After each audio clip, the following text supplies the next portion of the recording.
So I'd like to introduce you to this topic of איחוד וחלוקה, which is the idea of redistributing lands and redrawing the lines in a way that makes more efficient use of the land. Firstly, איחוד וחלוקה is, you can find it in terms of the laws, in terms of what we're going to be covering, is defined in Teken 15 of the Shamayim. It's the Teken Standard 15 that defines how a Shammai goes about dealing with Ichud v'Chalukah and how he creates what's called a Tavlat Aktzea ve'Izun. We'll see that shortly. In the actual law itself, it's in Chok HaTichnun V'Bniya, Sifim 120-128, that gives us the legal right to do such a thing, and then there's a Takanot which have further detail of how it's done. But what essentially is done in Ichud v'Chalukah? The idea of Ichud v'Chalukah, let me bring up an image. Okay, so this is a standard, this is a random example of a Tochnit Ichud v'Chalukah that was put forth. And what you see here is the lines of the area. And you can see how it's first of all over a very large swath of area where oftentimes the person is planning on replanning an entire new area. It may be an entire new neighborhood of a city where it needs everything. It's going to need residential homes, it's going to need parks, it's going to need industrial, it's going to need commercial, and there needs to be a complete overhaul of the area with a whole new planning system. So the adrichalim and the planners, they come towards making this kind of a plan, and they do so, keep in mind, without paying any attention whatsoever to what the facts are on the ground in terms of ownership. They don't care. They don't care, for all intents and purposes, before this plan. It could be that this is broken up into a million different little small parcels, and each one is owned by individual person. But so how in the world you'll say, will you ever get to this point where you can actually build this entire neighborhood? That's where the Shammai is going to come in a second. But the planners don't deal with that. They don't get bogged down with that. They plan as they like to see in the future, without caring so much about what the reality is on the ground right now. And they plan this beautiful image that you see here, this beautiful neighborhood.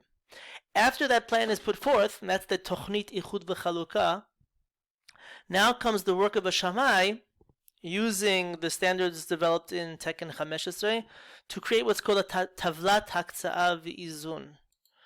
And this is an example of a Tavlat Aktzea ve'Izun. It's taken from Teken 15. And without going to I don't want to get bogged down with details, but the basic idea, and I'll try to give a simplistic idea in a second, the basic idea of this Tavla is to condense and to redistribute the values of former owners given the pre-Ichud v'Chalukah lines, to then give them the proportional level of value in the post-Ichud v'Chalukah lines. So, let me give a very simple example of how this is done. Okay, let's say you have 3 plots of land, 1, 2, and 3, and you have Reuven, Shimon, and Levi, the owners. And let's say that the value of those lands, the shovi, I told you as a given, the value of the land, assuming it's all farmland, let's say, Reuven's value is 1 million, Shimon's is 1.5 million, and Levi's is 500,000. So the total value before the Ichud v'Chalukah was done was a total of 3 million shekel. Now comes the Ichud v'Chalukah. Let's put that over here.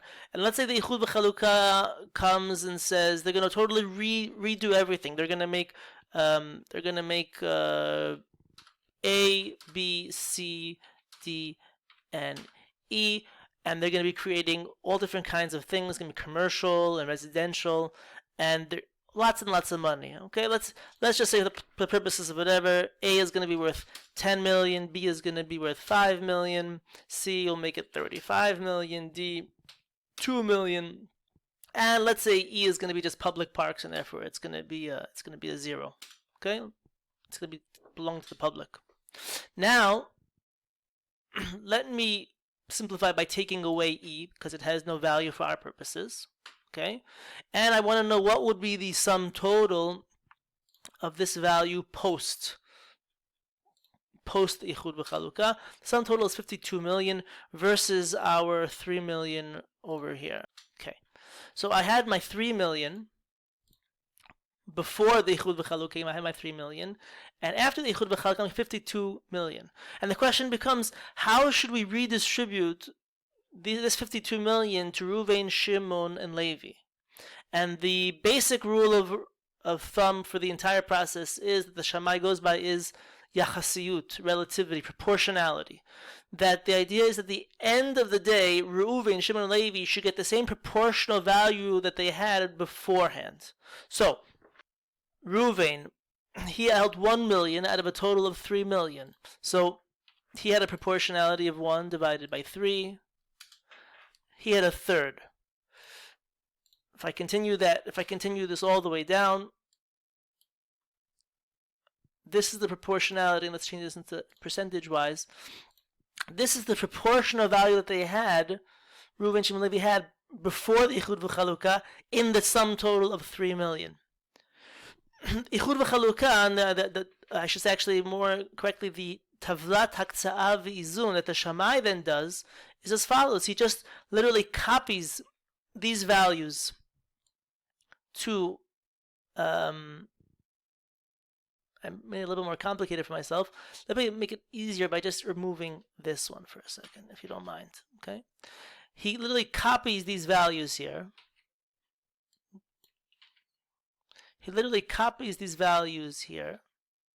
And he says as follows: everyone should get proportionally to what they had before. So everyone needs to get this proportion in the sum total. So Reuven is going to get a third of the 50 million, which comes out to be this times this.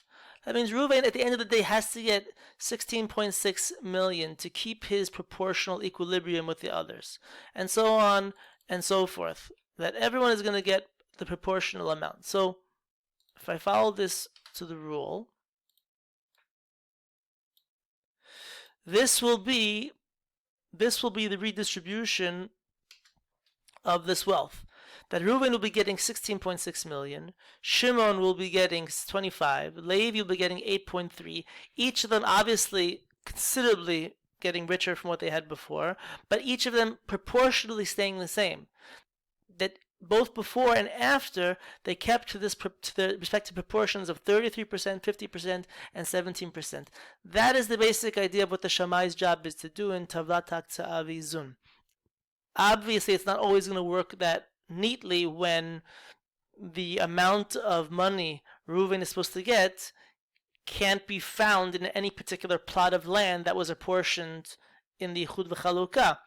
In those instances, you'll have to either start joining people together to get what they're supposed to be getting, or you'll have to come onto what's called tashlumei izun, where people in fact do get more or less than they were supposed to, and the balance is corrected by way of actual payment out of money from owners, from some owners to the other owners. This you can see in this table here, that you have here this is the list of the lands as they were pre the Ichud וחלוקה, with the gush and the chelka and the shetach involved in them. In this area here, you have the matzav nichnas, which defines for you who the owners were, what portion they had in the property, and again, these are really the two most important things.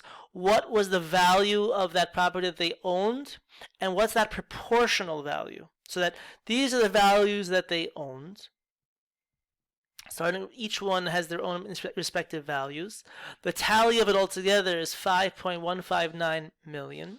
And then, using that total value, we recalculate what's their proportional ownership. So that 974,000 is proportionate to the 5.1 million is 18.8%. This really is the defining column here, because it's going to dictate for us how we're going to redistribute in the matzav yotzei. And then we come to the matzav yotzei. The matzav yotzei is the migrashei tmura, which is all the plots of land that were defined in the new Ichud וחלוקה of the architect. And again, you can see how in certain instances it's not an exact one-to-one match. Here, for example, you have some new migrash that is encompassing 3 migrashim of before, but conveniently, those 3 migrashim before were owned by one person, and now he's also going to be owning one person, so that it's actually worked out well that you haven't lumped Avraham Michelson with someone else. He's gotten now one single piece of land that encompasses the total value he's supposed to get. Here in this example, you'll see it worked the opposite. Shmuel Bloomberg, he had a nice plot of 13, and for whatever reason we couldn't find a parallel migrash tmura that fit what he was supposed to get, so we had to divide him among 2 different migrashay tmura, 3 and 5, each one with their respective values, but each one coming to a total shovi yachasi of what he was supposed to get. So that you see here that he had a shovi yachasi of 18.9. It should be, I assume, that 13.6% plus the 5.2% is going to equal 18.9, so that he's kept his shovi yachasi both before and after, pre and post the Eichud וחלוקה. So that we in a certain sense we've copied the shovi yachasi here in this column, brought it to here, and we've assigned them new migrashim with new values. And again, you'll see that the total value is 9.2 million. 9.2 million is much higher than the 5.1 million in the matzav nichnas, but the proportionality of how much each one takes part in that matzav, you'd say, is still kept equal, still kept proportional at 9.2. Except, you'll notice, in this final column, tashlum izun, obviously what happened here, there were some discrepancies, where Bala Zchuyot Ikabel, this Avraham Waxman, he's supposed to be getting 197,000 shekel. Why is that? Obviously because, for this reason here, you could look at it right here, you could see it, that in the Matzav Nechnas, he had a proportionate value of 4.7%. In the Matzav Yotzei, he only got 2.6%. The Hashlama, the balance of that, the correction of that, is this 197,000 shekel that he's getting.